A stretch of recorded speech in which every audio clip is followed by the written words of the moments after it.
السلام علیکم ورحمۃ اللہ وبرکاتہ۔ الحمد للہ کفا وسلام علی عبادہ الذین اصطفیٰ، اما بعد، قال اللہ تبارک و تعالی: اعوذ باللہ من الشیطان الرجیم، بسم اللہ الرحمن الرحیم۔ ما اصاب من مصیبت فی الارض ولا فی انفسکم الا فی کتاب من قبل ان نبرأها وذلك على الله يسير لكي لا تأسوا على ما فاتكم ولا تفرحوا على ما آتاكم، صدق الله مولانا العظيم۔ اللهم صل على سيدنا محمد وعلى آل سيدنا محمد وأصحاب سيدنا محمد وبارك وسلم۔ اس وقت جو ایک وبائی بیماری پھوٹ پڑی ہے اور جس نے پورے عالم کو اپنی لپیٹ میں لے لیا ہے اور ساری انسانیت عجیب کشمکش اور پریشانی کے عالم میں مبتلا ہے۔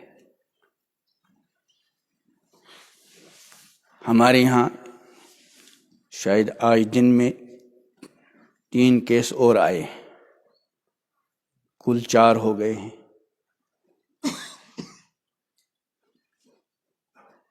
اس طرح کے حالات کی وجہ سے طبعی طور پر انسان کو پریشانی لاحق ہو جاوے، اس میں تو سارے انسان برابر ہیں، لیکن ایمان والے بندے کے لیے تسلی کا سامان بہت موجود ہے، بہت موجود ہے، جو کسی اور کے پاس نہیں۔ لیکن ہم اس تسلی کے سامان سے بے خبر ہیں۔ میں نے ابھی قرآن پاک کی آیت پڑھی، اس میں رب العالمین فرماتے ہیں: ما اصاب من مصیبت فی الارض ولا فی انفسکم، کہ جو بھی مصیبت آتی ہے، پہنچتی ہے زمین میں یا تمہاری جانوں میں، نہیں ہے کوئی مصیبت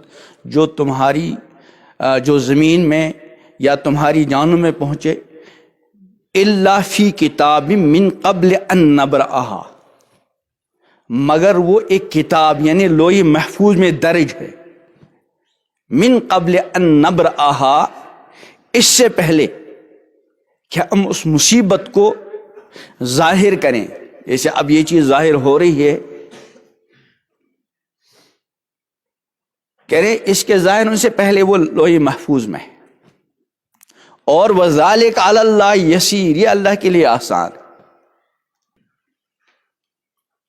اس لیے فطری طبعی پریشانی ہونا تو ظاہر معاملہ ہے، لیکن انسان اس پریشانی کو اس درجے کی لے کہ جیتے جی مر جاوے۔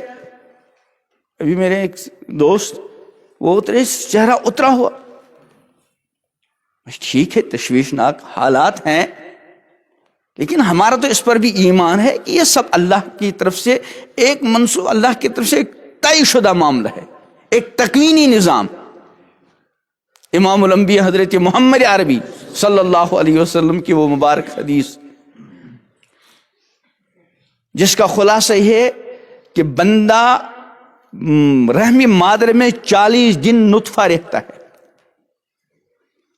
40 دن علقہ منجمد خون، اور 40 دن مضغہ گوشت کا لوتھڑا، پھر اللہ تعالیٰ اس میں روح پھونکتے ہیں، تو اللہ تعالیٰ فرشتوں کے ذریعے کچھ چیزیں لکھواتے ہیں اس دنیا میں آنے والے انسان کے لیے۔ اس میں یہ کہ یہ کتنے دن، کتنا عرصہ دنیا میں جیے گا، یہ طے شدہ ہے۔ تو گویا کہ ہر انسان کے دنیا میں آنے سے پہلے اللہ تعالی کی طرف سے اس کی واپسی کا وقت طے ہو چکا ہے، اس میں کوئی شک شبہ نہیں۔ اور یہ بھی کہ کس سرزمین میں اس کی موت آنی ہے، اور یہ بھی کہ اس کی موت کا ظاہری سبب کیا بنے گا۔ تو ایمان والے بندے کے پاس تسلی کا اتنا سامان موجود ہے۔ کہ بعض مرتبہ اگر انسان اس پر غور کرے تو غم کا نام و نشان بھی نہیں رہتا. پھر بیماریاں دو طرح کی، ایک تو عام بیماری اور ایک یہ وبائی بیماری. یاد رکھیں حدیث میں آتا ہے کہ اس وبائی بیماری کے اندر مرنے والا اس کو اللہ کی طرف شہادت کا درجہ مل جاتا ہے. ابو عبیدہ ابن الجراح رضی اللہ تعالی عنہ جو عشرہ مبشرہ میں سے ہیں اور امام الانبیاء حضرت محمد عربی علیہ السلام نے فرمایا ہر امت کا ایک امین ہے ہوتا ہے، میری امت کے امین ابو عبیدہ ابن الجراح رضی اللہ عنہ، وہ اسی وبائی بیماری میں شہید ہو گئے، بلکہ انہوں نے اس کی دعا کی، اس میں مجھے بھی اللہ اپنی بارگاہ میں بلائے. اس لیے ایمان والا بندہ ٹینشن میں ایسا پڑ جاوے کہ جیتے جی مرا ہوا نظر آئے، ہرگز ایسا نہیں چاہیے. ہاں ایک ایمان والے بندے کو یہ فکر ہو کہ بھائی مجھے مرنے سے پہلے مرنے کی تیاری کرنی چاہیے تھی، میں کس حد تک کر چکا ہوں اور کیا باقی ہے. یہ البتہ ہر ایک کے لیے فکر مندی کی بات ہے. اچانک موت آ جائے، امام الانبیاء حضرت محمد عربی علیہ السلام نے اسے پناہ چاہیے، اللہم انی اعوذ بک من موت الفجاء، اے اللہ میں اچانک موت سے تیری کیا چاہتا ہوں؟ پناہ. لیکن جب خدا نخواستہ اس طرح کا کوئی معاملہ چل پڑے تو ہر بندے کو اپنے بارے میں ایک فکر پیدا ہوتا ہے اور ہونا چاہیے تاکہ مافات کی کچھ تلافی کر سکے. تو اس وقت بات کرنے کا ایک مقصد تو یہ ہے کہ ٹینشن کے شکار نہ ہو، نمبر ایک. نمبر دو،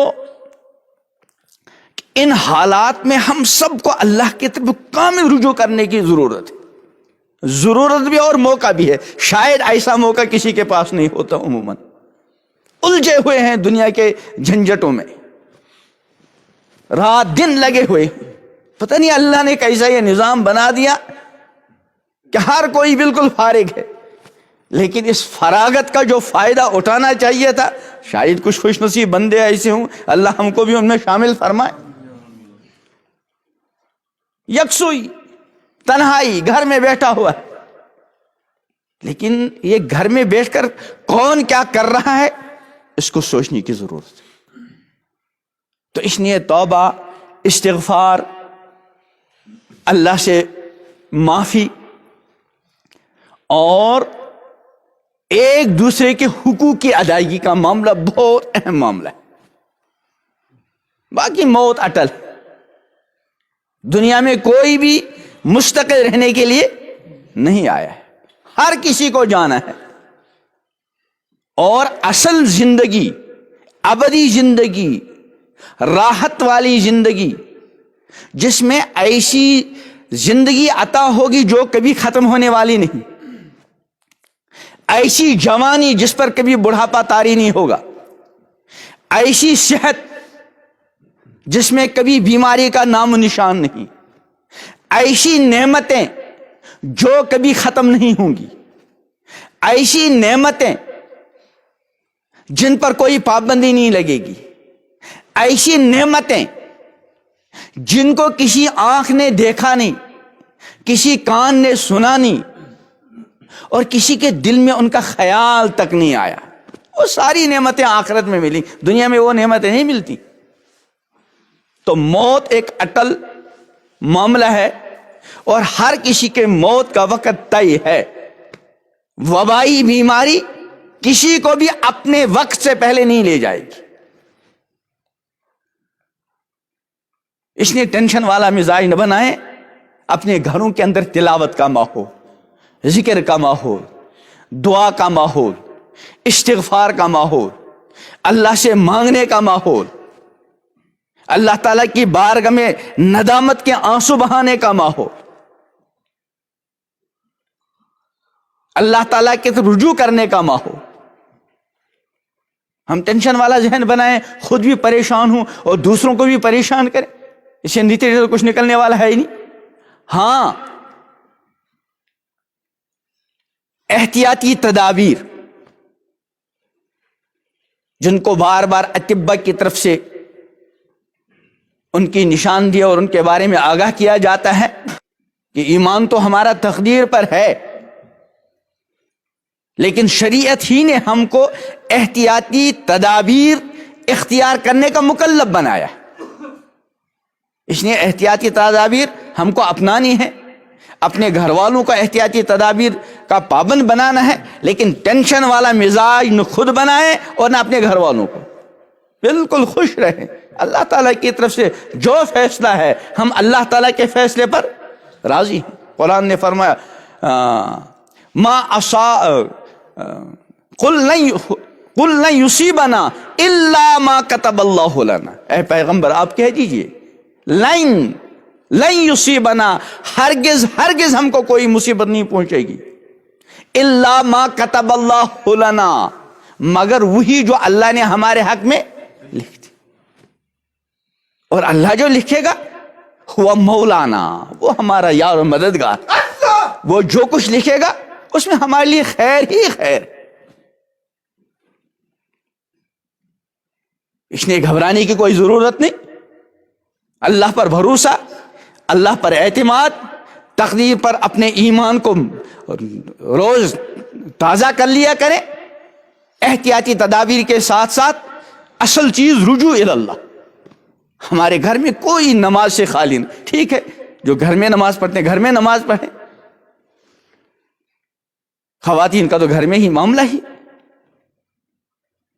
گھر میں کوئی خالی نہ بیٹھا رہے۔ یہ چند دن جو مل رہے ہیں ہم کو اللہ اپنی صرف آخرت کے لیے، ورنہ عموماً امت کا یہ حال ہے کہ دنیا کے کاموں اور دنیا کی مشغولیوں کو تو اپنا اصل کام سمجھ رہے ہیں، اور آخرت کو ثانوی درجہ دے دیا تو دے دیا۔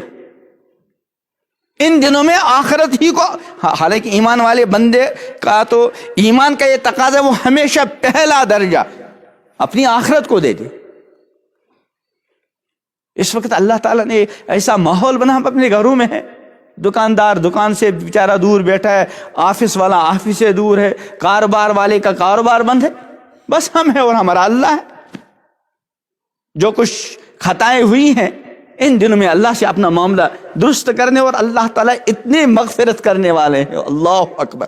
حدیث کا خلاصہ ہے اگر کوئی سمندروں کے برابر بھی گناہ لے کر اللہ کی بارگاہ میں جائے اور مغفرت طلب کرے، اللہ سے معافی مانگے، اللہ اس سے زیادہ بڑی رحمت لے کر متوجہ ہوتے ہیں۔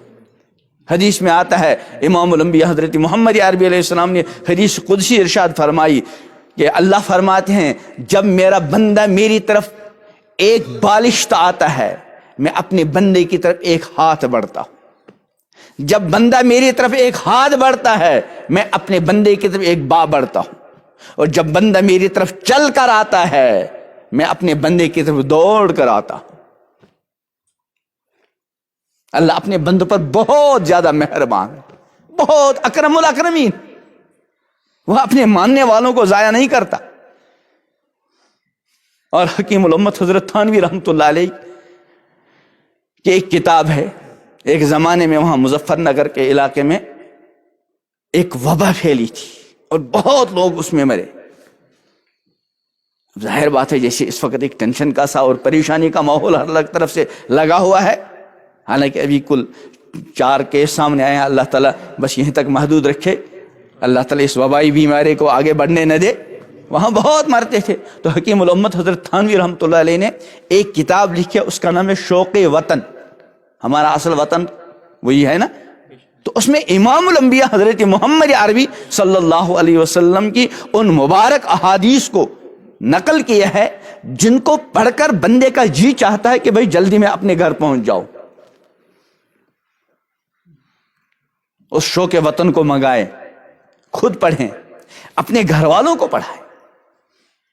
ہمارا اصل ٹھکانہ اور ہماری مستقر رہنے کی جگہ انشاءاللہ جنت ہے، جہاں امام الانبیاء حضرت محمد عربی علیہ السلام ہوں گے،